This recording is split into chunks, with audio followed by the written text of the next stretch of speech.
Muy buenas tardes. Mi nombre es Virgilio Rodríguez. Yo soy geólogo, soy de formación.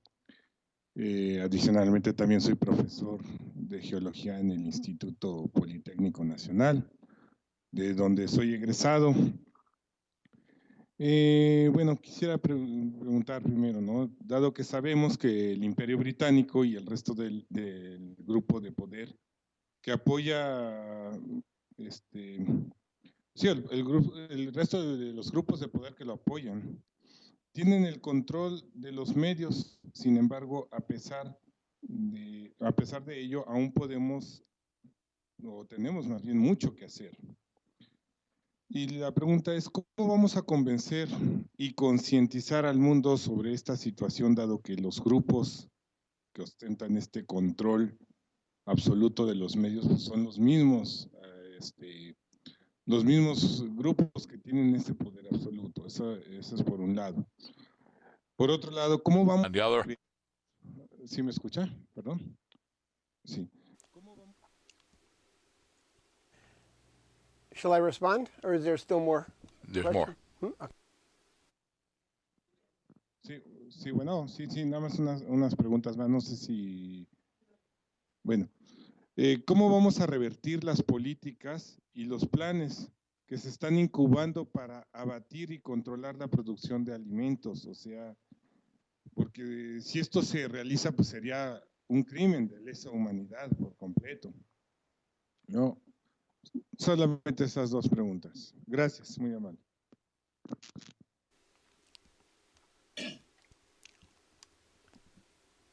Thank you. Le doy las gracias. Let me take the first question Déjeme responder a la primera pregunta primero, because I think it porque yo creo que critical principle of organizing. va directamente al punto fundamental del proceso organizativo. Este es algo que Lyndon LaRouche ha venido recalcando durante mucho tiempo, especialmente en los tiempos más recientes.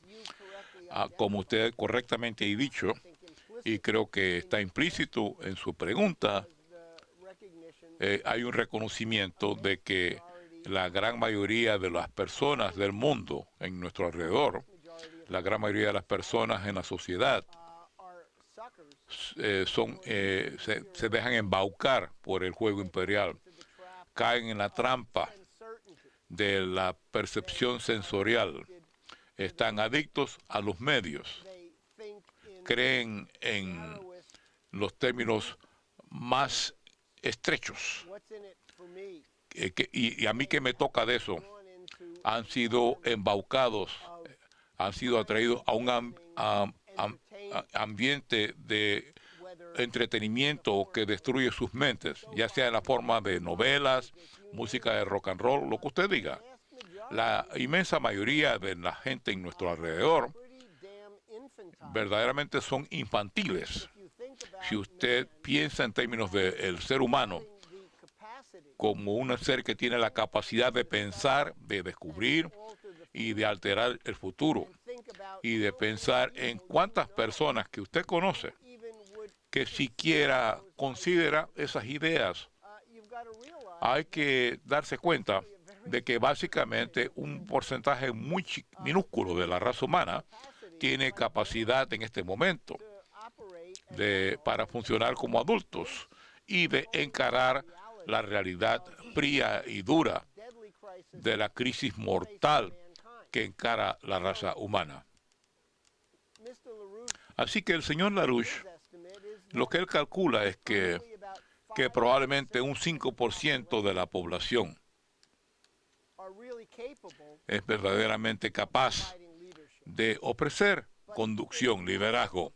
Pero en un momento de crisis, cuando las cosas se están viniendo abajo, la pregunta decisiva va a ser si un puñado de dirigentes pueden salir con las ideas que puedan resolver el problema, que pueda llevarnos al camino para empezar a resolver estos problemas y darle marcha atrás a las cosas como está el camino por donde van las cosas.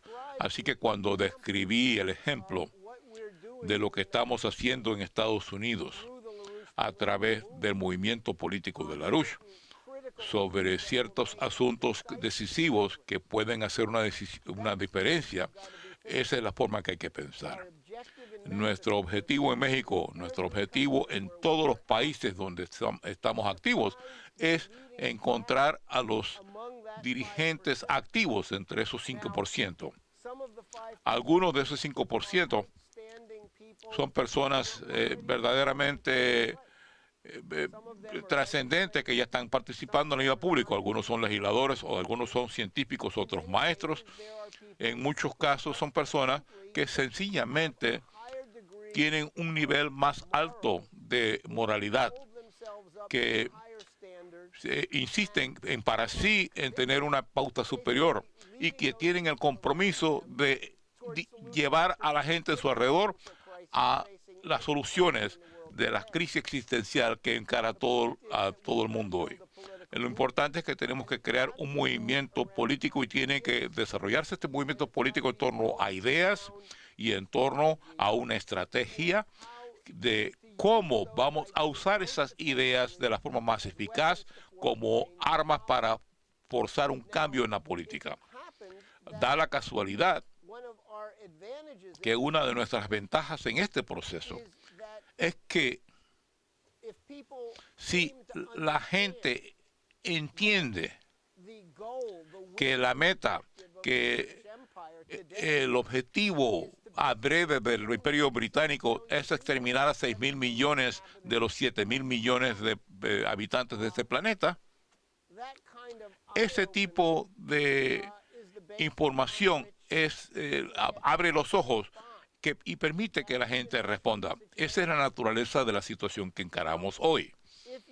Si uno logra que un grupo creciente de cuadros, de personas prestantes de todos los estratos, se unen en torno a un conjunto de objetivos políticos, un sentido de una misión común para la nación y para el mundo en su conjunto, entonces en un momento de crisis, las ovejas, la gente que está aterrada, que no tiene esa capacidad de conducción, en cierto momento van a estar buscando desesperadamente a esos dirigentes. Y en esos momentos, si hay dirigentes disponibles en el lugar, sobre el terreno, con las ideas y con las instrucciones y un sentido claro de lo que hay que hacer, entonces el potencial existe para lograr una victoria.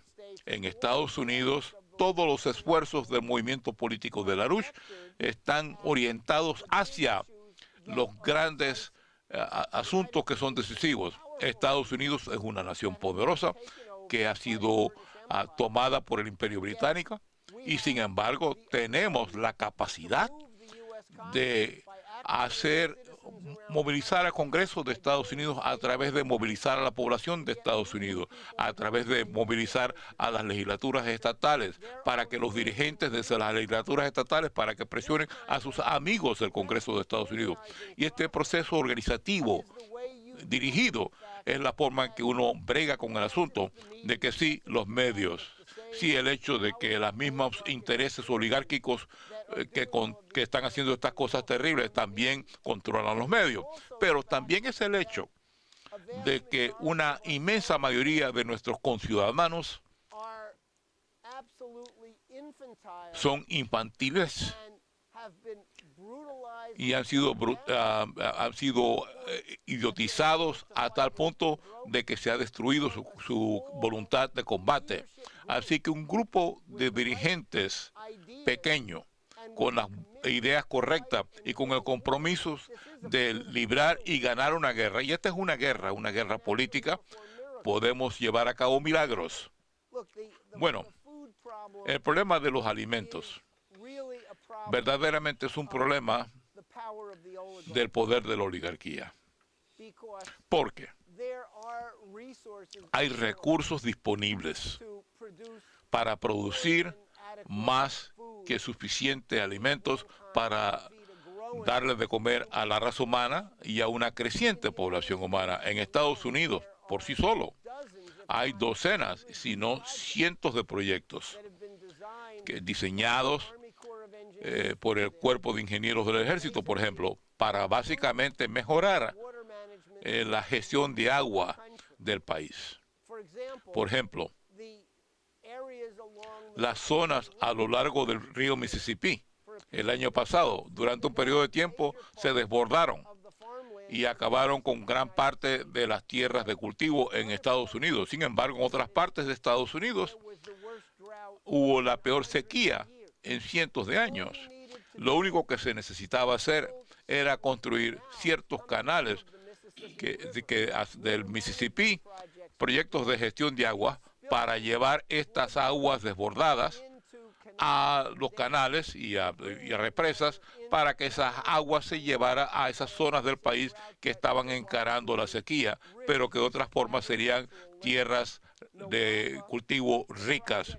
Nahuapa, el proyecto que se ha diseñado desde a mediados de los 60, podría ponerse en marcha en cualquier momento y tomaría un periodo de tiempo para que todo el proyecto entrara en vigencia, tal vez 2 o 3 décadas. Pero a lo largo, al principio, podríamos empezar el proceso de controlar el agua del lado occidental de las Américas. El proyecto Nahuapa parte de captar el 20% del agua que se derrite de la región del Ártico, captar esa agua en embalses, construir canales que básicamente crear un sistema hidráulico de ríos y canales que iría de Canadá y Alaska a través de la parte occidental de Estados Unidos a Sonora y a otros estados del norte de México y al este hacia Texas, Oklahoma y a otras partes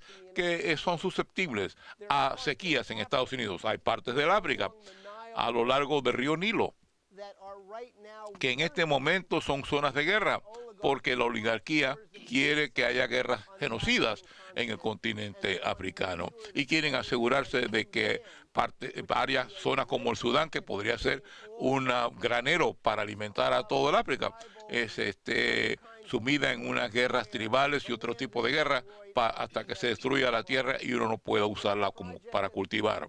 Se ha desarrollado un proyecto para recaptar el lago Chad y crear un sistema de irrigación para todo el centro de África. Hay partes de Estados Unidos que con una inversión mínima uno puede ampliar la agricultura, producción agrícola. Y ahora mismo tenemos el 50% de toda la cosecha de maíz de Estados Unidos. No se usa para alimentar a la población, se usa para crear etanol como un sustituto para la gasolina. Uno pudiera cancelar la producción de etanol en 5 minutos y una gran porción de la cosecha de maíz de Estados Unidos se pudiera usar para atender a cualquier necesidad de alimentos de urgencia. Hay ahora mismo escasez de alimentos, pero son medidas de emergencia que se pueden tomar. Uno pudiéramos doblar la producción de trigo de invierno en el hemisferio sur, cuando el hemisferio norte está teniendo problemas de primavera y de verano. Hay muchas cosas que pueden hacerse, pero lo fundamental es aplastar el poder del sistema oligárquico, acabar con la Organización Mundial del Comercio, simplemente cerrarla, porque la Organización Mundial del Comercio prohíbe la autosuficiencia alimentaria en cualquier nación de este planeta y obliga a que la producción de alimentos se meta a través de un sistema especulativo que está orientado a llevar a cabo este plan genocida de la oligarquía. Así que hay medidas de emergencia que se pueden tomar si usted tiene un sistema crediticio que de inmediato le puede permitir a usted invertir la gestión de agua, proyectos de restablecimiento agrícola, y en el transcurso de hacer eso, usted estaría creando 10.000 millones de empleos productivos que pudieran crear una base impositiva. En otras palabras, usted puede lanzar una recuperación. No va a ocurrir de la noche a la mañana, pero sí puede darle marcha atrás a la dirección que tenemos ahora y crear una transformación para que la gente ya no se sienta pesimista. Eso no se puede hacer ahora. Ese es el veneno que nos dan los medios, que nos dice que la percepción sensorial es la que dicta, que uno no puede cambiar su opinión, que usted no puede cambiar sus políticas.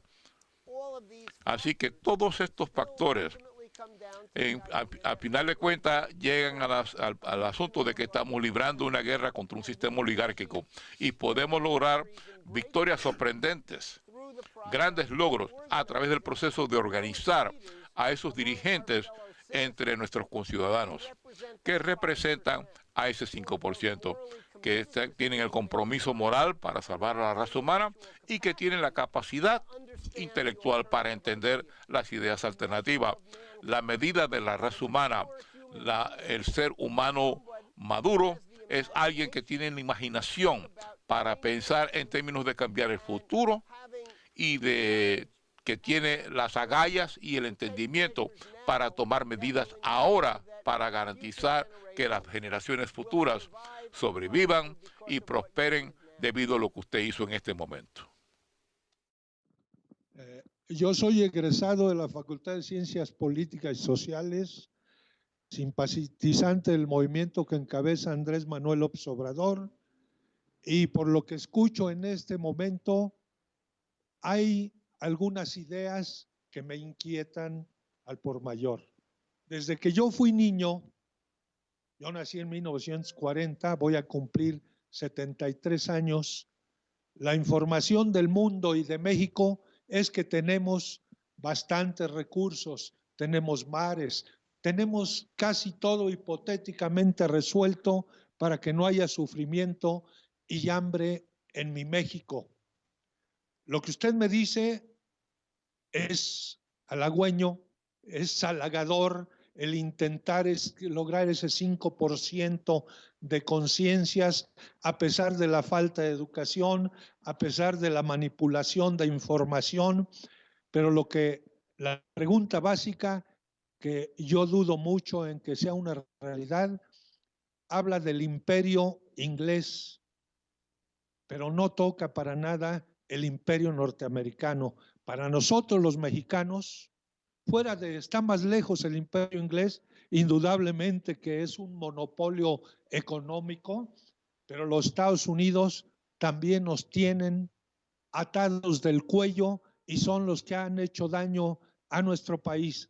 Por eso, si se trata de crear y resolver problemas regionales, primero debemos de atacar a quien nos está arañando, a quien nos está oprimiendo, y luego podremos cambiar una política internacional a la que no tenemos ni cultural, ni política, ni socialmente la capacidad de lograr frenarla. Muchas gracias.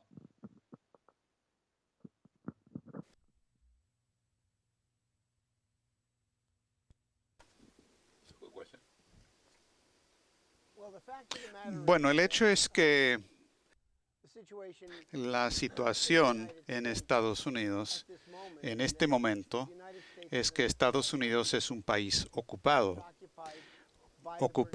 por el Imperio Británico. Y ese es el punto que creo que he estado tratando de comunicar en todos mis comentarios hoy. Estados Unidos, la revolución americana, los revolucionarios americanos pelearon exitosamente y libraron una revolución y derrotaron al imperio probablemente más poderoso de la historia, el Imperio Británico, en el momento del mayor poder de la Compañía de las Indias Orientales Británicas. Así es que nosotros pasamos por una revolución y en cierto momento esa revolución fue casi destruida por el libre comercio. Así que ciertas figuras dirigentes, gente que peleó en la revolución, decidieron que se tenía que crear un nuevo marco más fuerte de gobierno constitucional para poder derrotar a ese imperio británico que estaba en proceso de despedazar a este país recién establecido y a la vez muy vulnerable.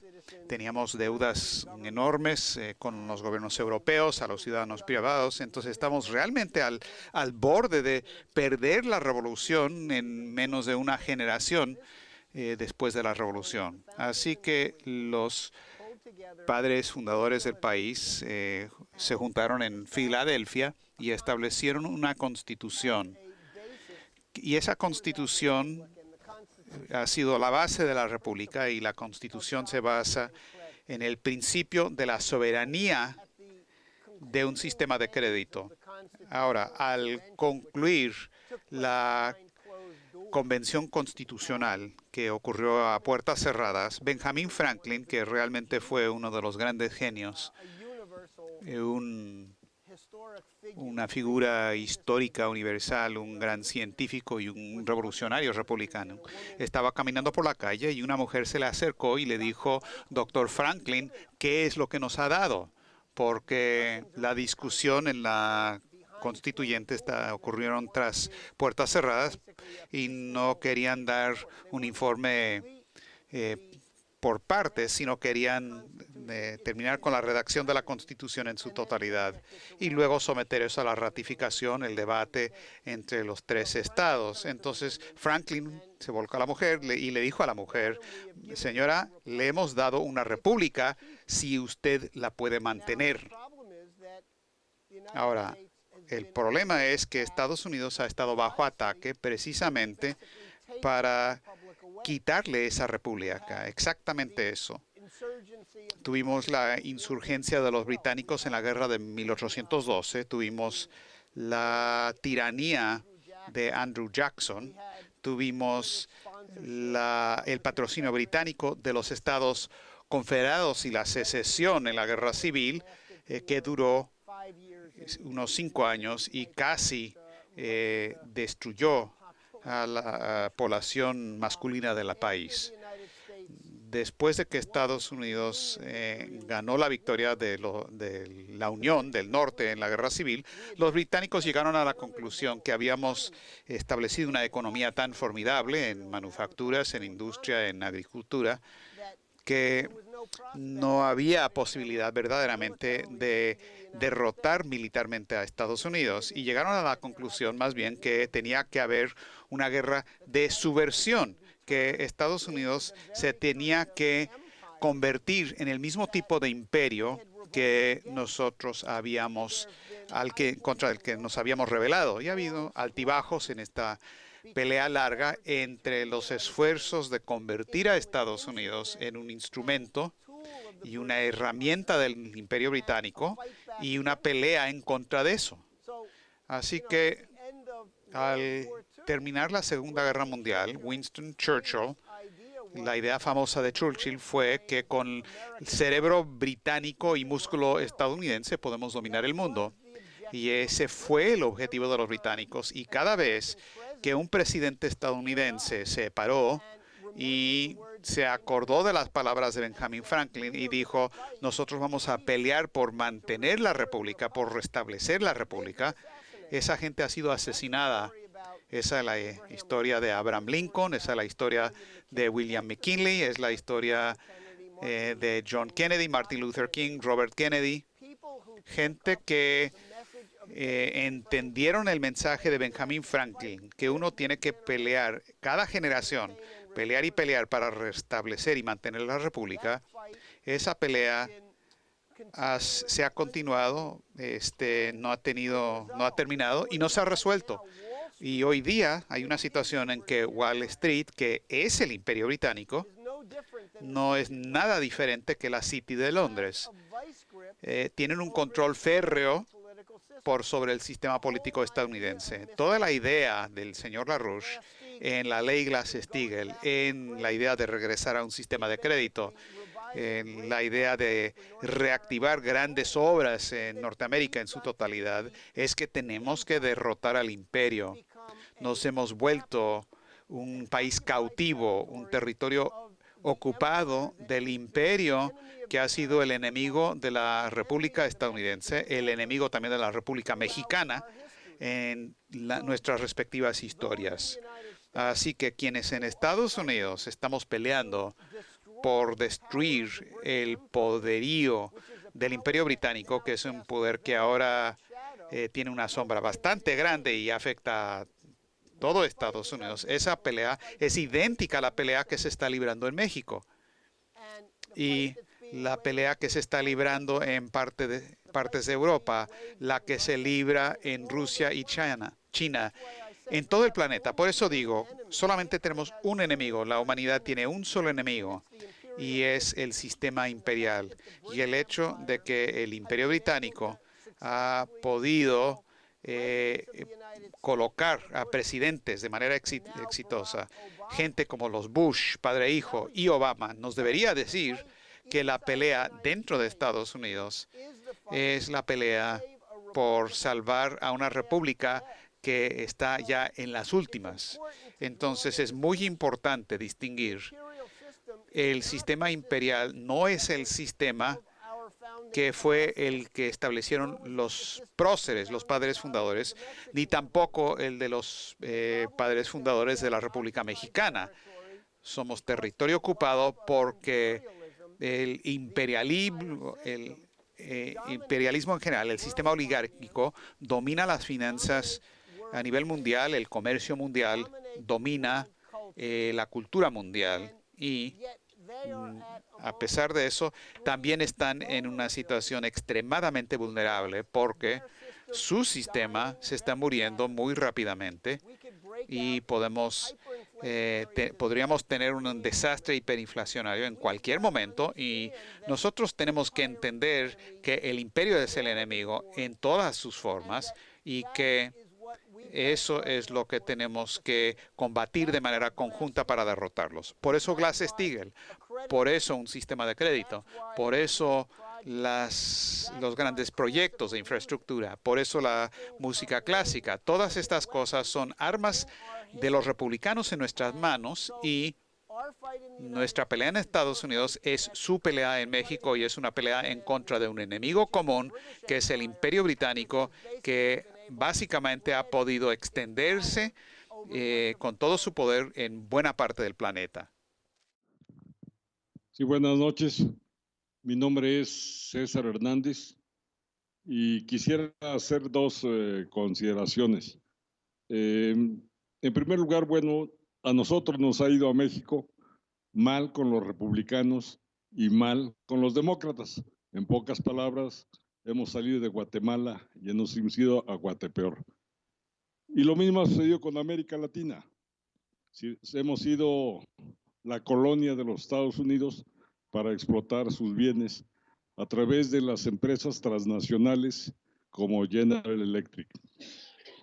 Yo quisiera preguntar por qué no propone o cómo va a hacer para resolver el problema de la reforma del patrón del dólar, porque cambió el patrón del dólar por el oro por el dólar, para beneficiar a las grandes capitales de los Estados Unidos y quedarse con la economía del mundo. ¿Cuál es la propuesta para regresar al patrón oro? 1. 2. Resulta que le acaban de condonar a Grecia el 50% de la deuda del dinero que le prestaron para los Juegos Olímpicos. Entonces, ¿por qué no le condonan a América Latina el 50% de la deuda que prestó el Fondo Monetario Internacional, creación de los Estados Unidos? Gracias.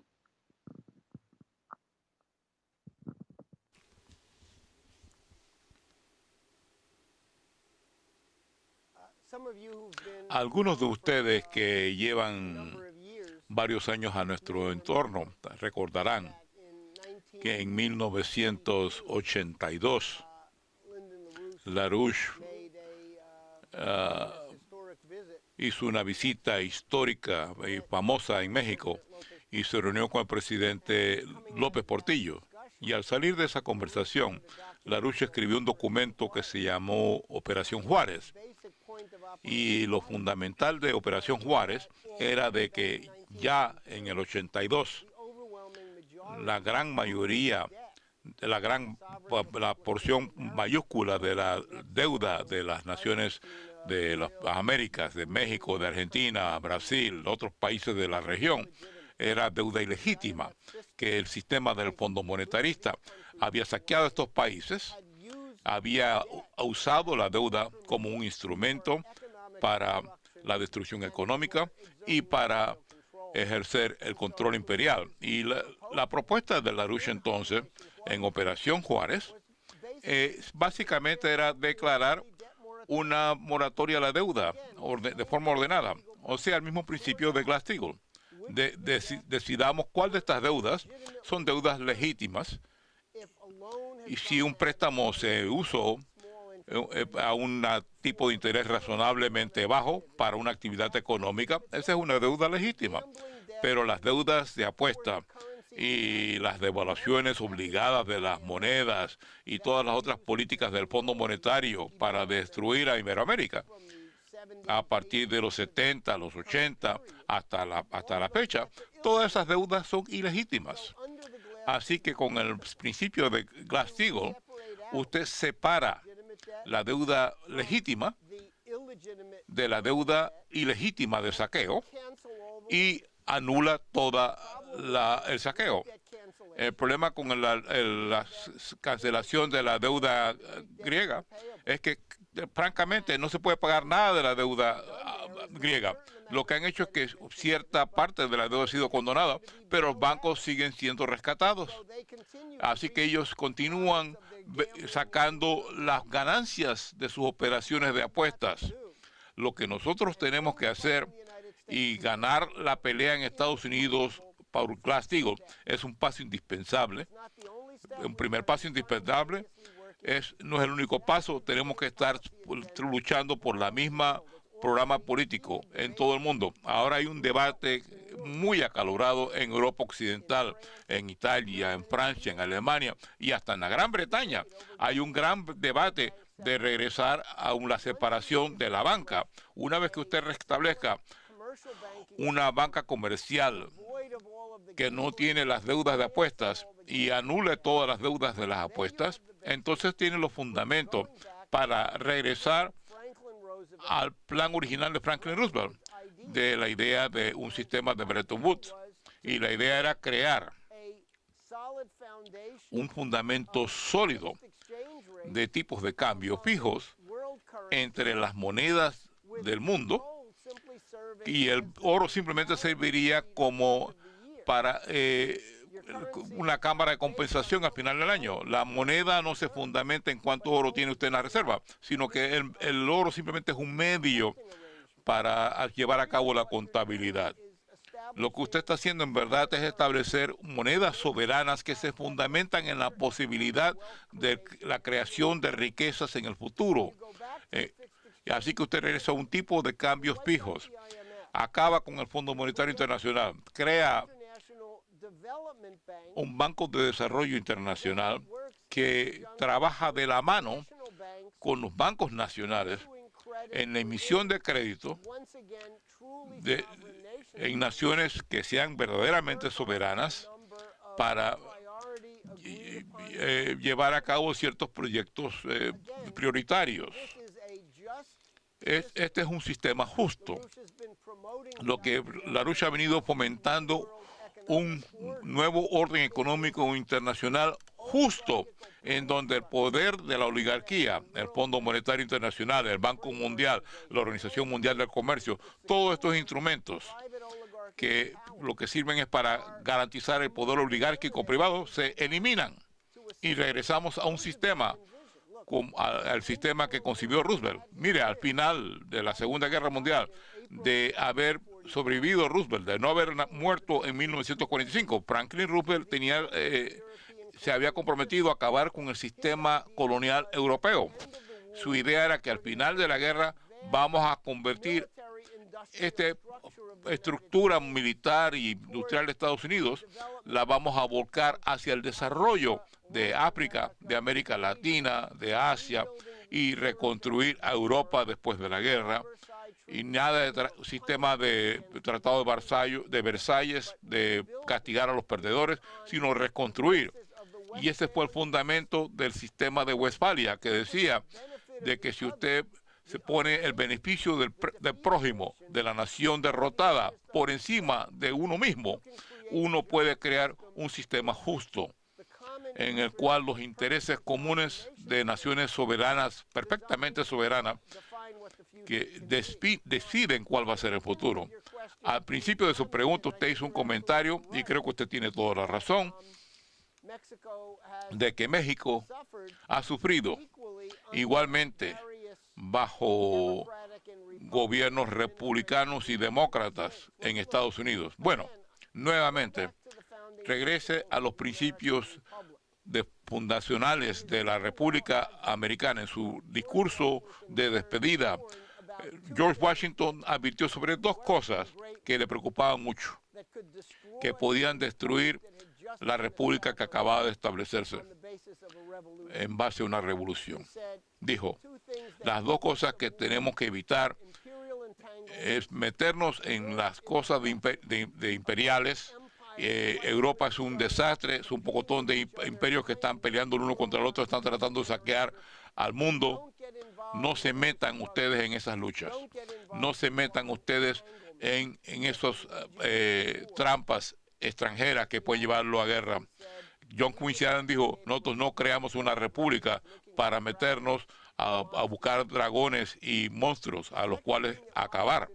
Lo segundo, contra lo que advirtió Washington, fue la idea de partidos políticos, de facciones políticas. No hay ni una palabra en la Constitución de Estados Unidos que habla sobre los partidos políticos, porque los partidos políticos son parte del sistema oligárquico europeo, de democracias parlamentarias sin poder. Creamos una república democrática, pero el énfasis en la cuestión de la república. Y nunca hubo intención de parte de los próceres de que los partidos políticos reemplazaran el bienestar general de la población y los intereses de las generaciones futuras. Así que tenemos una invasión perniciosa de un sistema europeo parlamentario que toma la forma de un partido republicano, un partido demócrata, que están luchando por las prebendas, y ninguno de esos partidos ni siquiera toma en cuenta el bienestar general de la población en su conjunto y de las naciones aliadas. Así que el sistema partidista es venenoso. Ha sido venenoso para las estructuras políticas de Estados Unidos, ha estado socavando los principios del gobierno constitucional, literalmente desde la presidencia de Andrew Jackson, quien era una criatura de la invasión de la Gran Bretaña y de Wall Street, y una criatura de la división parlamentaria que se creó con la tiranía partidista en Estados Unidos. Así es que periódicamente estos partidos se han ido tan a la quiebra, se han sido tan corruptos, que la población americana se ha levantado contra todos los partidos. Tenemos una situación ahora mismo en los Estados Unidos donde más del 50% de los votantes no quiere saber nada del Partido Republicano y el Partido Demócrata en la última elección que acabamos de llevar a cabo aquí en noviembre. La gran mayoría del electorado que acudió a las urnas sabía que estaba votando por el menor de los dos males, sabía el desastre que había sido los primeros 4 años de Obama, y mucha gente, una pequeña mayoría de la población, pensaba que Romney iba a ser peor. Así que muy poca gente fue a las urnas de forma feliz, de forma entusiasta para votar por cualquiera de los dos candidatos. La inmensa mayoría de la gente tapó las narices y salió despreciando el sistema partidista en su conjunto. Así que este es otro factor importante en por qué digo que Estados Unidos es territorio ocupado. No porque haya soldados británicos en sus chamarras rojas, sino porque la mente de nuestra población, la mente de nuestros dirigentes ha sido corrompida por el sistema imperial, y la gente se ha olvidado de lo que significa ser ciudadanos de una verdadera república. Esa es la lucha que tenemos para restablecer eso.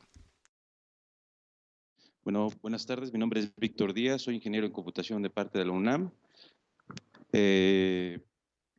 dependiente, no pertenezco a ninguna institución, tengo una empresa y bueno, la primera vez que vengo personalmente al movimiento larouchista, más que nada interesado por la información, ¿no? Información y saber qué hacer.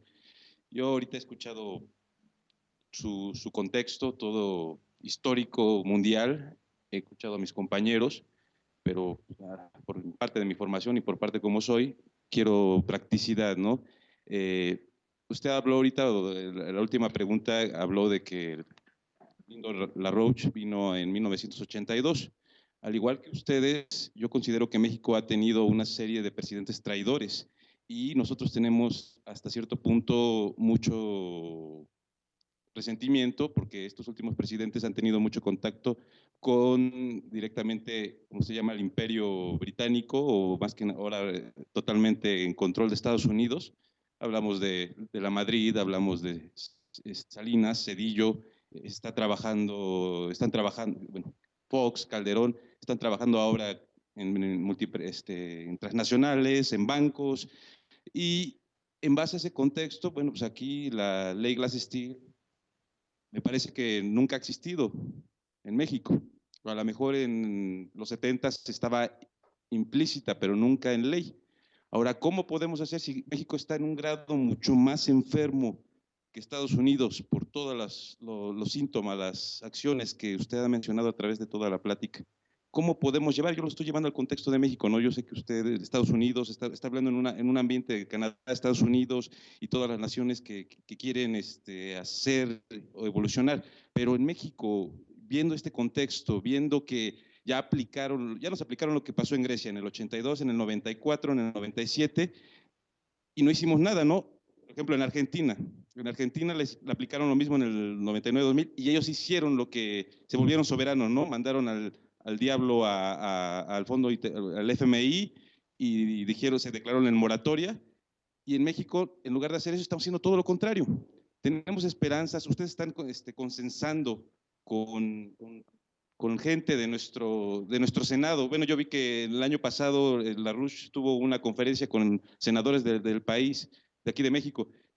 Hay una propuesta de ley Glass-Steagall en México. ¿Cree que se puede hacer? ¿Qué hacemos aterrizando a México al contexto? Ahorita nosotros tenemos la conquista financiera y tenemos la narcoguerra, que tenemos más víctimas que en Afganistán, que en Irak. Entonces, lo que yo vengo a buscar aquí es propuestas, ideas y un consenso, no un grupo, ¿no? Porque si Estados Unidos está mal, nosotros estamos en fase terminal. Y ahorita que estamos en un punto de inflexión, pues ese punto es lo que estamos buscando. Bueno, en ese punto yo estoy buscando. Estamos aquí, estamos en eso.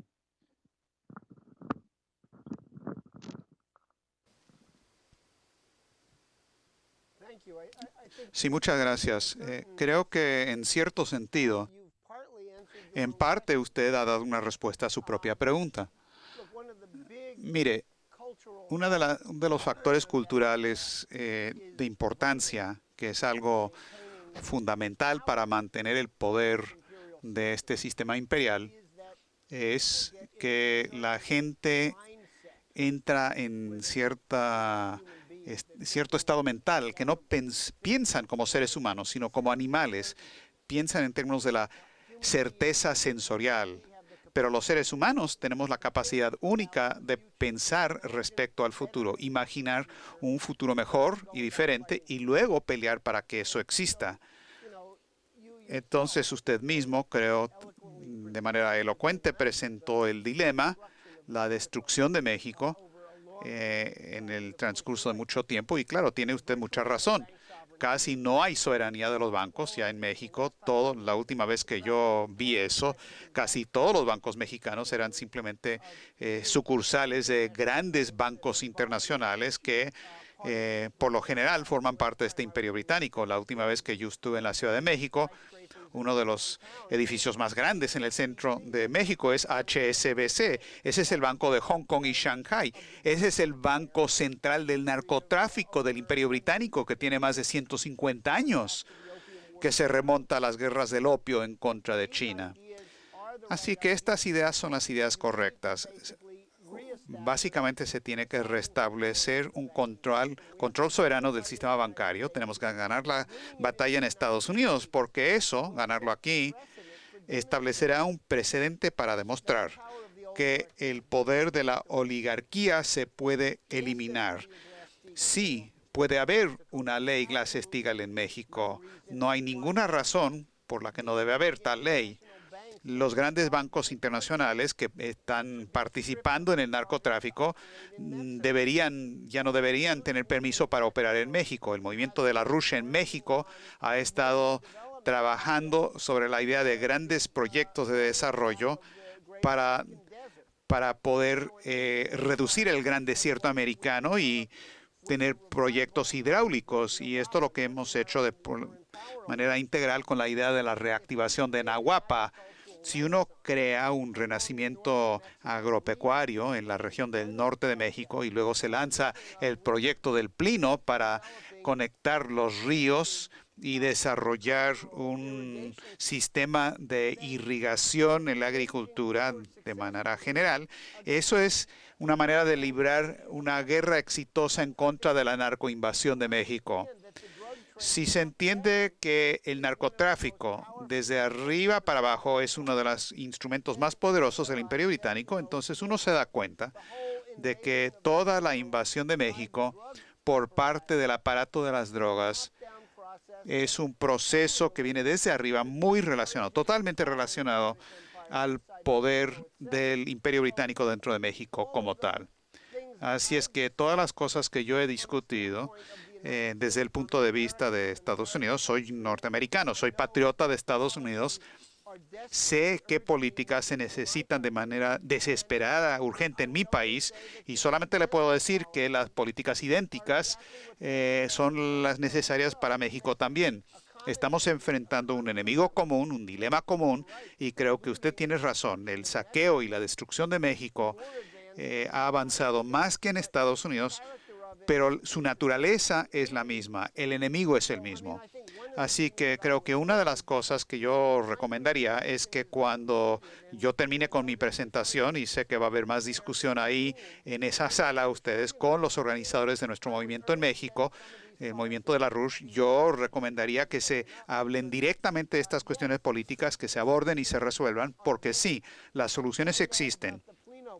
Infórmese sobre el proyecto del Plino, infórmese de Nahuapa, sobre lo que se puede hacer del lado mexicano para complementar el trabajo organizativo que estamos llevando a cabo en torno a Glass-Steagall en Estados Unidos. No hay nada en la Constitución mexicana que yo conozca que prohibiría la aprobación de una ley tipo Glass-Steagall. Estas cosas empiezan con ideas y luego, cuando uno organiza a la gente con una pasión, con la pasión de salvar al país, uno organiza en torno a las ideas decisivas para ganar esa batalla. Si nosotros ganamos en Estados Unidos, eso va a ser un avance revolucionario para México también. Van a tener una relación diferente con Estados Unidos, que va a ser una relación que mucho más parecida a la relación de Lincoln y Juárez que cualquier cosa que hemos visto de gobiernos o estadounidenses o mexicanos en mucho tiempo. Así es que lo dejo en eso porque creo que es una discusión que deberían tener ustedes allá en la sala una vez que terminemos con esta exposición en esta reunión. Esta va a ser la última pregunta. La enviaron vía Skype Juan Eduardo Miramontes de Guanajuato. Creo que ya respondiste en cierta forma a este cuestionamiento, pero dejo que tú lo respondas. Dice, ¿cómo podemos impulsar si tenemos proyectos para que las ciudades y países se vuelvan autosuficientes?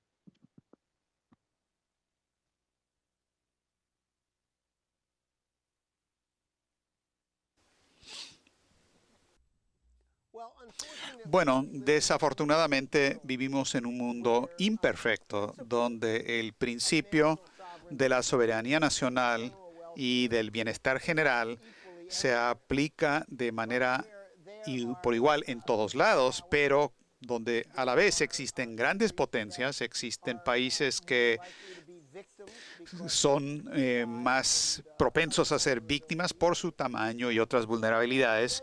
Así es que lo que yo diría es que estas ideas, estos principios se tienen que discutir, se tienen que analizar a fondo dentro de cada nación. Miren, cada nación tiene una historia singular, su propio idioma, su propio conjunto de capacidades que se tienen que analizar, discutir, formular y activar. Lo que yo diría en este momento es que la mayor esperanza para México está en que nosotros estamos en una posición para ganar esta batalla en Estados Unidos. Con eso quiere decir sacar a Obama del cargo con un juicio político constitucional, aprobar el Glass-Steagall en el Congreso, reactivar el sistema tradicional americano de crédito soberano y lanzar grandes proyectos como Nahuapa, que por cuenta propia es un proyecto Canadá, México, Estados Unidos y transforma la economía de Norteamérica, transforma la fuerza laboral, transforma la orientación mental de la población, muchos de los cuales se sienten sometidos y desmoralizados, y puede crear las circunstancias para el tipo de optimismo verdaderamente humano, que es la base sobre la cual se puede crear un futuro mejor. Así que, por un lado, creo que la discusión respecto a México es crucial y se tiene que llevar a cabo porque estas ideas, estos principios son universales, pero lo que también diría es que asegúrense de estar constantemente informados sobre la situación de la guerra en Estados Unidos, porque una guerra en Estados Unidos va a extenderse por el planeta y yo estoy seguro, tengo confianza que nos estamos acercando cada vez más a exactamente ese tipo de victoria. Y una victoria en Estados Unidos es lo mejor que le podría pasar a México también. Nosotros empezaríamos a trabajar sobre Nahuapa en cuestión de días. No hay nada que sea un obstáculo, salvo que tenemos que derrotar el poder que nos ha invadido, que ha destruido a la economía, destruido a las mentes de la población. Así es que creo que nosotros aquí en el movimiento de la RUSH en Estados Unidos estamos comprometidos a ganar esta batalla de manera decisiva, porque es una batalla a favor de todas las naciones soberanas que ahora no son realmente soberanos, y es una pelea también por toda la humanidad para que no nos hundamos en una era de tinieblas, para no nos hundamos en, Dios no lo quiera, una guerra termonuclear de extinción total y lanzar un renacimiento en todo sentido de esa palabra. Así es que creo que es decisivo, que clave que mantengan en contacto con la organización de la RUSH en México, porque pueden obtener de ellos un cuadro constante de la guerra internacional, cómo va la cosa en Estados Unidos, y usar eso como una palanca para impulsar todavía más la pelea en México también. Así es que con eso quiero decirles simplemente que ha sido un gran placer estar con ustedes y espero poder tener discusiones futuras parecidas a esta, y les deseo los mejores éxitos para lo que resta de esta reunión.